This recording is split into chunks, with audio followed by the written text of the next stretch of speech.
Hello, today I will read Leviticus chapter 7. In chapter 6 it was about more informations about offerings, and it continues with that. These are the regulations for the guilt offering, which is most holy. The guilt offering is to be slaughtered in a place where the burnt offering is slaughtered, and its blood is to be sprinkled against the altar on all sides. Against the altar. Let's say I don't know. All its fat shall be offered. The fat tail and the fat that covers the inner parts, both kidneys with the fat on them near the loins, and the covering of the liver, which is to be removed with the kidneys. The priest shall burn them on the altar, or as an offering made to the Lord by fire. It is a guilt offering. Any male in a priest's family may eat it, but it must be eaten in a holy place. It is most holy, so it was very important where it was eaten. The same law applies to both the sin offering and the guilt offering. They belong to the priest, who makes atonement with them. The priest who offers a burnt offering for anyone may keep its hide for himself.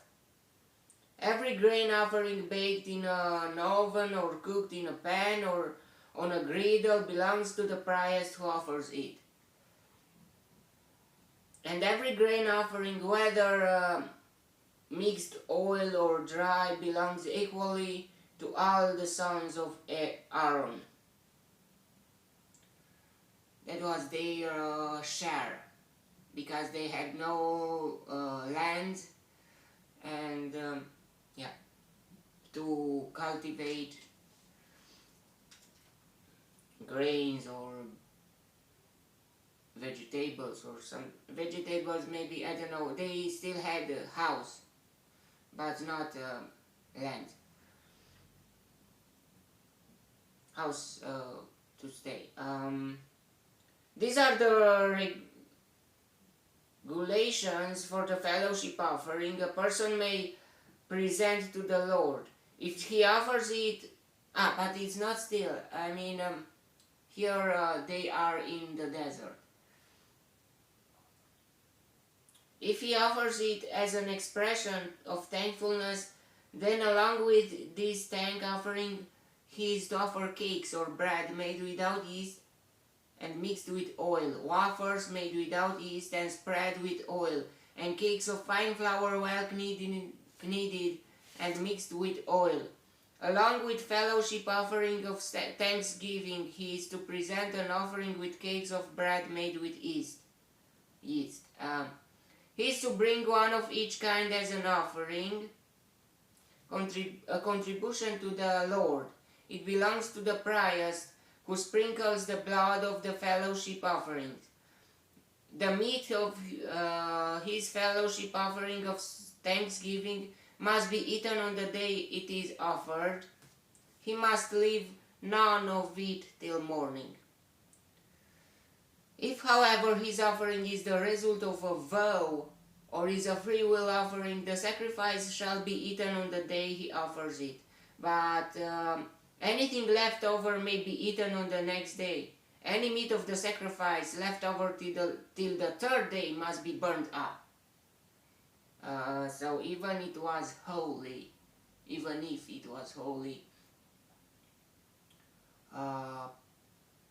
they get expired. The meat, all the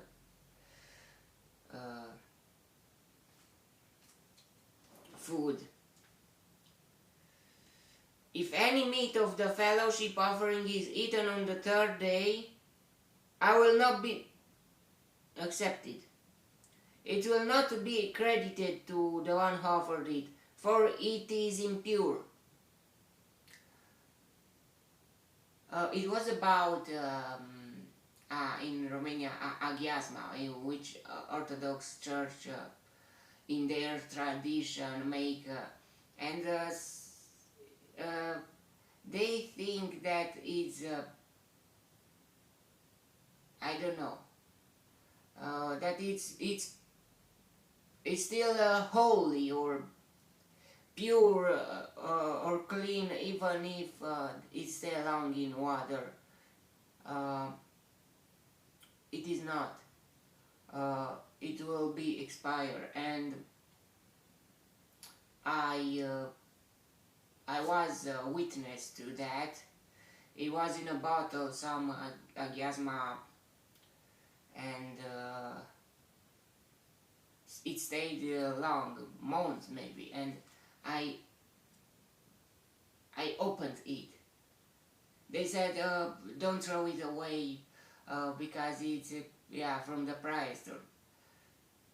I opened it and it smelled very horrible. I threw it away. So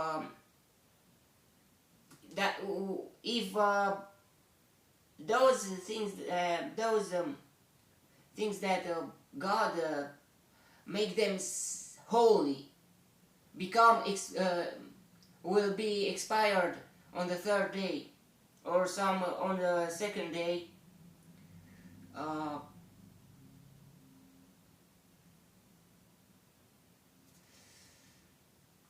if it's not in a fridge or in a frozen, it's not frozen or something like that, but even in those cases it will lose some quality, but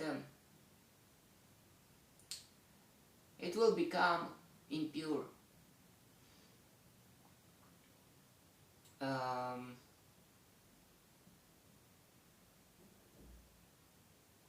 The person who eats any of it will be held responsible. Meat that touches anything ceremonially unclean must not be eaten. It must be burned up. As for other meat, anyone ceremonially clean may eat it.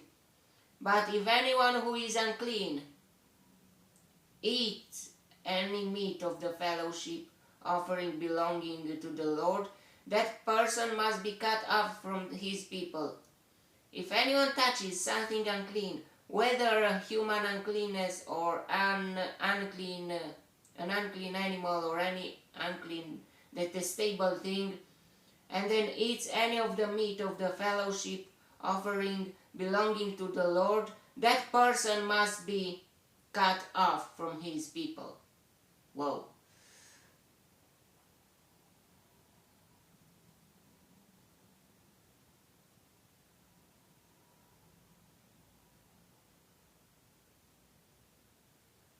Whoa. Hygienic orders, and you could be dead. You could be cut off from your people if you were unclean and you would eat the holy things, the holy food, or something like that. The Lord said to Moses, "Say to the Israelites, do not eat any of the fat of cattle, sheep or goats. The fat of an animal found dead or torn by wild animals may be used for any other purpose, but you must not eat it." So yeah, and like I said in one chapter or two chapters ago, I think two chapters ago, or three, I don't know.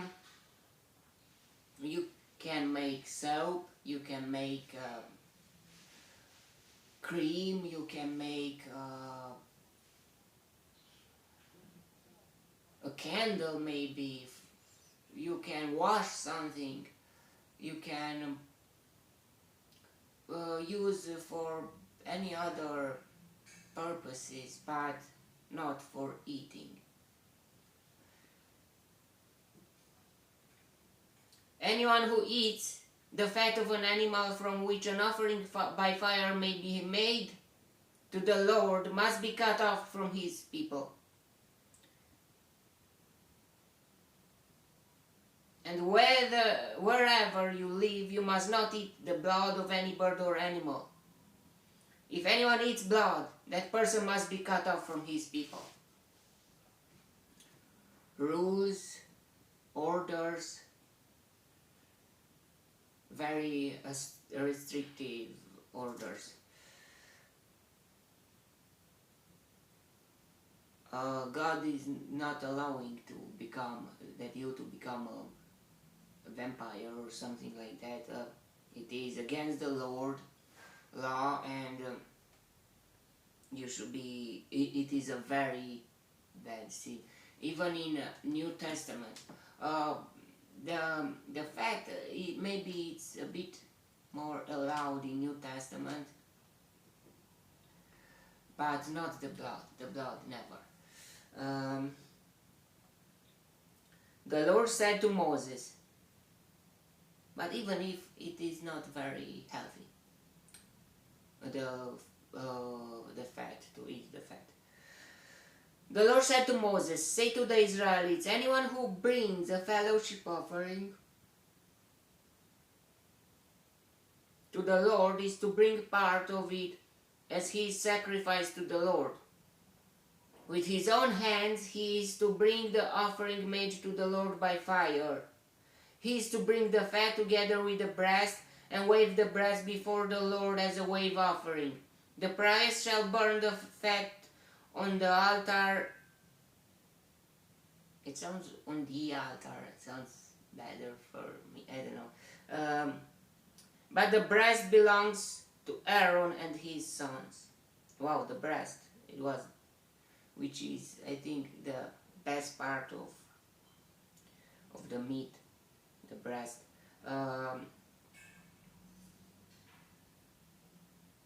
You are to give the right thigh of your fellowship offerings to the priest as a contribution. The son of Aaron who offers the blood and the fat of the fellowship offering shall have the right thigh as his share. From the fellowship offerings of the Israelites I have taken the breast that is waved and the thigh that is presented, and have given them to Aaron the priest and his sons as their regular share from the Israelites. This is the portion of the offering made to the Lord by fire that were allotted to Aaron and his sons on the day they were presented to serve the Lord as priests. On the day they were anointed, the Lord commanded that the Israelites give this to them as their regular share for the generations to come. These, then, are the regulations for the burnt offering, the grain offering, the sin offering, the guilt offering, the ordination offering, and the fellowship offering, which the Lord gave Moses on Mount Sinai on the day he commanded the Israelites to bring their offerings to the Lord in the desert of Sinai. So, what we can learn from this chapter is if you give an offering to the Lord, you should share that offering with the priest class too, with the Levites class too, and it's like a tax, a fee tax or something like that.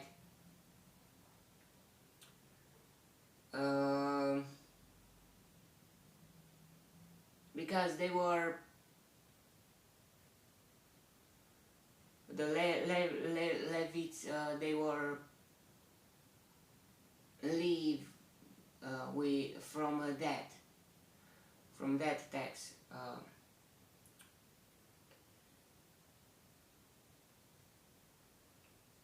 Okay, may the God bless me, protect me, and enlighten me in the next chapter too. And if he wants, you will see me there too. God bless you all and goodbye.